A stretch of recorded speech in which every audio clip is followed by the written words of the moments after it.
मैं डॉक्टर विद्यानंद त्रिपाठी, मैं बंसल हॉस्पिटल भोपाल में नेफ्रोलॉजिस्ट हूँ। आज मैं आपको किडनी से संबंधित बीमारियों के बारे में एक बेसिक जानकारियाँ दूंगा। हमारे शरीर में दो दो किडनी होती हैं। किडनी का मेन काम होता है हमारे शरीर में डे टू डे मेटाबॉलिज्म से जितने भी टॉक्सिन्स निकलते हैं उन सभी को पेशाब के रास्ते शरीर से बाहर निकालना है। ये किडनी का मेन काम है।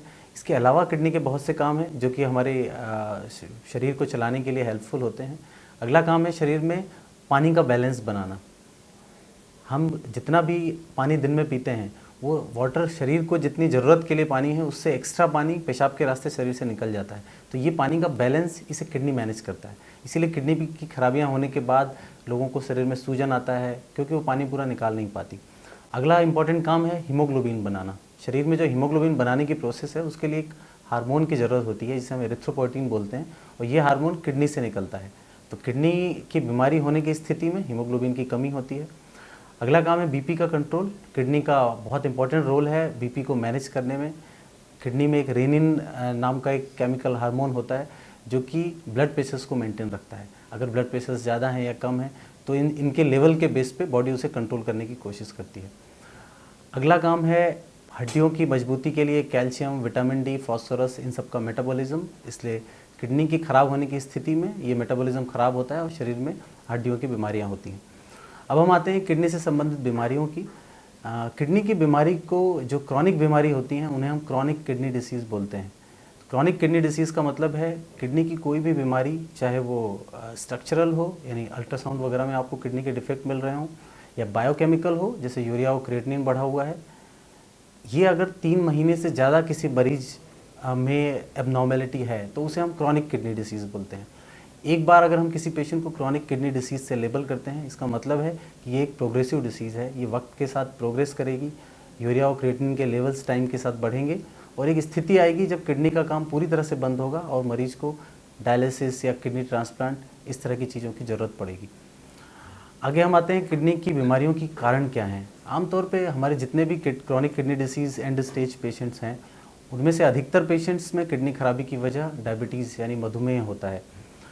करीब 50 से 60% पेशेंट्स डायबिटीज़ की वजह से किडनी फेलियर होता है। इसके बाद और कारण है हाइपरटेंशन, ब्लड प्रेशर अगर हाई है और लंबे टाइम तक ट्रीटमेंट आपने नहीं लिया है तो इससे आपकी किडनी में डिफेक्ट हो सकता है, क्रॉनिक किडनी डिसीज़ हो सकता है। अगले आते हैं ड्रग्स जैसे पेन किलर्स। कई लोग दर्द के लिए लंबे टाइम तक दर्द की गोलियाँ, दिन में 2-3 गोलियाँ लंबे टाइम तक लेते रहते हैं। ये दर्द की दवाइयाँ भी किडनी को ख़राब करती हैं। नेक्स्ट है क्रॉनिक ग्लोमेरुलोनेफ्राइटिस। बहुत सी ऑटोइम्यून बीमारियां होती हैं जो कि किडनी के जो फिल्टर हैं उनको ख़राब करती हैं और धीरे धीरे करके ये किडनी एंड स्टेज में चली जाती है। इसके अलावा बहुत सी वजह हैं जैसे स्टोन। अगर आपकी किडनीज़ में स्टोन की बीमारी है, टाइमली उसका इलाज नहीं हुआ है, उस रास्ते को खोला नहीं गया है तो ये आपकी किडनी को ख़राब कर सकते हैं। अब किडनी से संबंधित इलाज पर आते हैं। किडनी की बीमारियों की अलग अलग स्टेज होती है, स्टेज 1 से लेकर स्टेज 5। आमतौर पे मरीज को अर्ली स्टेजेस में कोई सिम्टम नहीं होते हैं, इसलिए ज़्यादातर मरीज आखिरी स्टेज में हमारे पास आते हैं और यही वजह है कि उस समय हम बहुत ज़्यादा कुछ क्योर करने के लिए हमारे पास कोई ऑप्शंस नहीं होते हैं।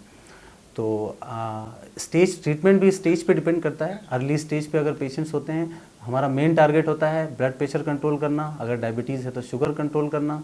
नेक्स्ट है प्रोटीन रेस्ट्रिक्शंस। स्टडीज़ में ऐसा पाया गया है कि जो लोग प्रोटीन का इंटेक कम रखते हैं, आमतौर पे हम 1 ग्राम पर KG body weight per day protein हमारा इंटेक होता है, तो किडनी पेशेंट्स में हम इस इंटेक को थोड़ा सा कम करके 0.8 ग्राम पर केजी तक रखते हैं।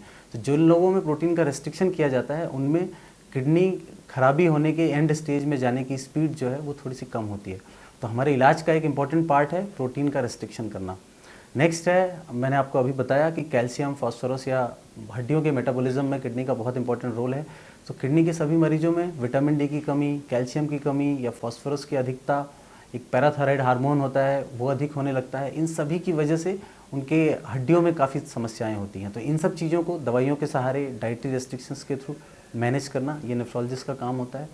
अगला हीमोग्लोबिन। हीमोग्लोबिन आमतौर पे ज़्यादातर मरीजों के हीमोग्लोबिन लेवल काफ़ी कम होते हैं, इसके लिए इंजेक्शंस होते हैं। आयरन की कमी हो तो आयरन दिए जाते हैं और हीमोग्लोबिन को हम कोशिश करते हैं कि 11 से ऊपर रखा जाए।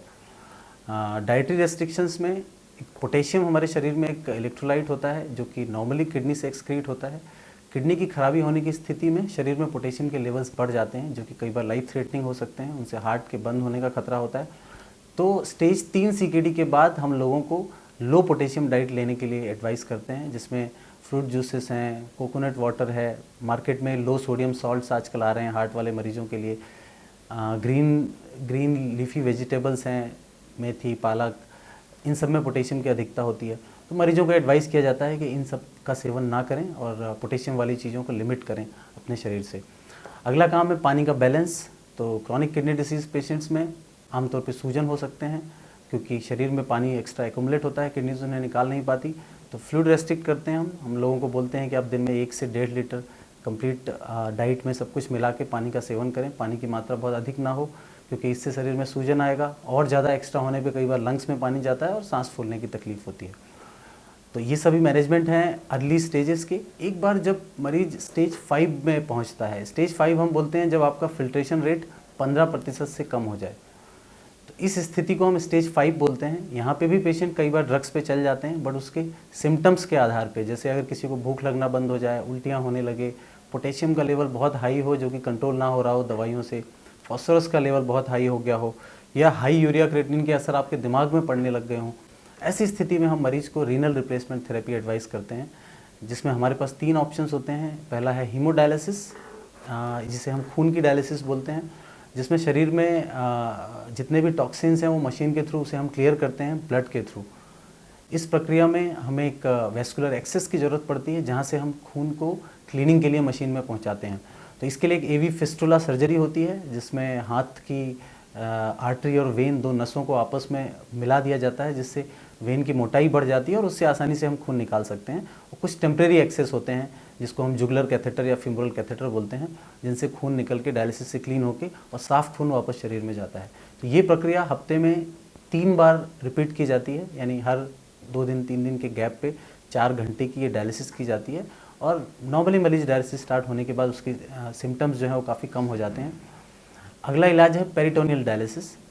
कुछ लोग जिनको हीमोडायलिसिस पॉसिबल नहीं है, वेसल्स ख़राब हैं, या वैसे भी चॉइस से भी पेशेंट कई बार इसे सिलेक्ट करते हैं। इसमें ऑपरेट करके पेट में एक ट्यूब डाली जाती है, उस ट्यूब के थ्रू मैनुअली पेशेंट अपने घर पे, पेशेंट के घर के परिवार के लोग डायलिसिस करते हैं।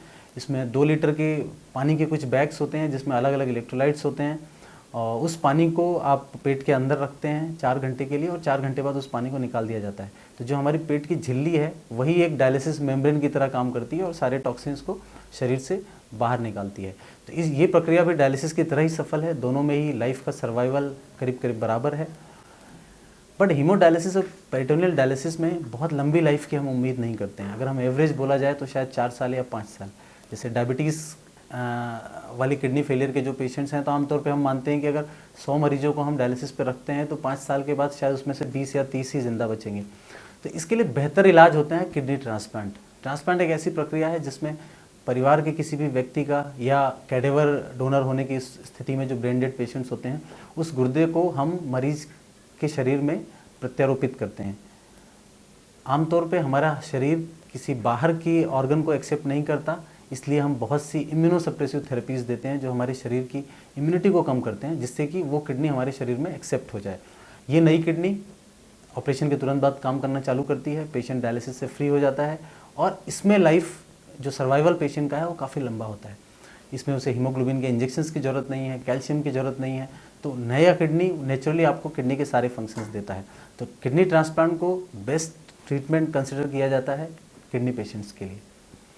किडनी की बीमारियों के सिम्टम्स क्या होते हैं, आपको कैसे पता चलेगा कि आपको किडनी की बीमारी है?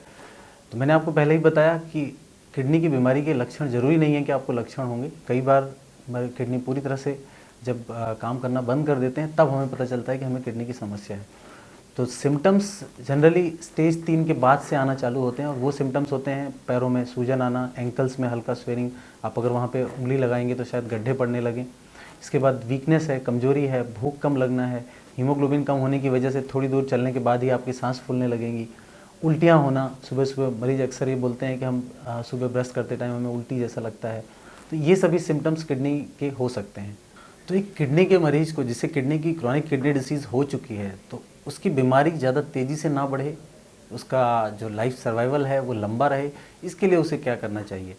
तो जो इम्पोर्टेंट चीज़ें हैं, डाइटरी रेस्ट्रिक्शंस, जैसे हम लो प्रोटीन डाइट बोलते हैं तो एनिमल प्रोटीन्स का सेवन ना किया जाए, high protein diet, high potassium diets हैं उनको बचाया जाए।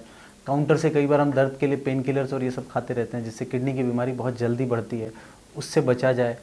शुगर और बीपी, ये दो एक बहुत इंपॉर्टेंट कारण है किडनी को ख़राब करने के, तो इनका कंट्रोल अच्छा होना चाहिए। ज़्यादातर मरीजों में जिनको कि किडनी डिसीज़ है उनमें ब्लड प्रेशर्स बहुत हाई होते हैं, और उसका अगर कंट्रोल ना किया जाए तो किडनी की बीमारी बहुत तेज़ी से बढ़ सकती है। इसलिए आपको रेगुलरली अपने नेफ्रोलॉजिस्ट के कांटेक्ट में होना चाहिए। वो स्टेज के हिसाब से आपको एक टाइम बताता है कि आपको हर 3 महीने में उसे दिखाना है या हर 1 महीने में दिखाना है। उस बीच आपके सारे बायोकेमिकल टेस्ट किए जाते हैं, ब्लड प्रेशर्स देखे जाते हैं, हीमोग्लोबिन देखे जाते हैं, और उसके अकॉर्डिंग आपकी दवाइयों को बदला जाता है। तो एक रेगुलर फॉलोअप, रेगुलर डॉक्टर के टच में रहना बहुत ज़रूरी है। कई बार मरीज़ किडनी की बीमारी पता होने के बाद आपने दवाइयाँ ली और कुछ देर में दवाइयाँ छोड़ दी, और पता चलता है कि उसके 1-2 साल बाद किडनी पूरी तरह से ख़राब हो गए हैं और मरीज़ डायलिसिस पे आ गया है, जो कि शायद प्रॉपर इलाज लेने से वो 1 साल आपके 3 साल 4 साल में बदल सकता था। तो इसलिए रेगुलर डॉक्टर की सलाह लेना, खान पान का ध्यान रखना, ये किडनी के मरीजों के लिए बहुत ज़रूरी है।